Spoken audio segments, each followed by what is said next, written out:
ಜಿಲ್ಲೆಯ ಅಥಣಿ ತಾಲೂಕಿನ ಹುಲಗವಾಳಿ ಗ್ರಾಮದ ಫೋರ್ಜೆಆರ್ ಹ್ಯೂಮನ್ ರೈಟ್ಸ್ ಕೇರ್ ಆರ್ಗನೈಸೇಷನ್ ವತಿಯಿಂದ ಕೇಂದ್ರ ಮತ್ತು ರಾಜ್ಯ ಸರ್ಕಾರಕ್ಕೆ ಹಿಪ್ಪರಗಿ ಅಣೆಕಟ್ಟು ಯೋಜನೆ ಅಡಿಯಲ್ಲಿ ಬಾಧಿತವಾಗಿರುವ 30 ಗ್ರಾಮಗಳಿಗೆ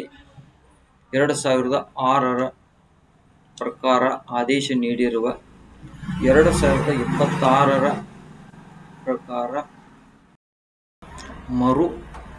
ದರ ನಿಗದಿಪಡಿಸಿ 2026ರ ದರದ ಪ್ರಕಾರ ನೀಡಬೇಕೆಂದು ಮನವಿ ಸಲ್ಲಿಸಲಾಗಿದ್ದು,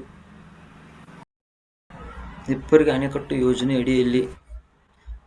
30 ಹಳ್ಳಿಗಳಿಗೆ 20 ವರ್ಷಗಳ ಕಳೆದರೂ ಇದುವರೆಗೆ ಹಕ್ಕುಪತ್ರ ನಿವೇಶನ ಹಂಚಿಕೆ ಮಾಡಿರುವುದಿಲ್ಲ. ಆದ ಕಾರಣ 2006ರ ದರ ನಿಗದಿ ಮತ್ತು 2026ರ ದರಗಳಿಗೆ ತುಂಬಾ ವ್ಯತ್ಯಾಸ ಆಗಿರುವುದರಿಂದ 2026ರ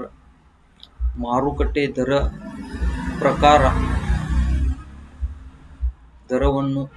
ನಿಗದಿಪಡಿಸಿ ಕೇಂದ್ರ ಮತ್ತು ರಾಜ್ಯ ಸರ್ಕಾರ ಕ್ರಮ ಕೈಗೊಳ್ಳಬೇಕು.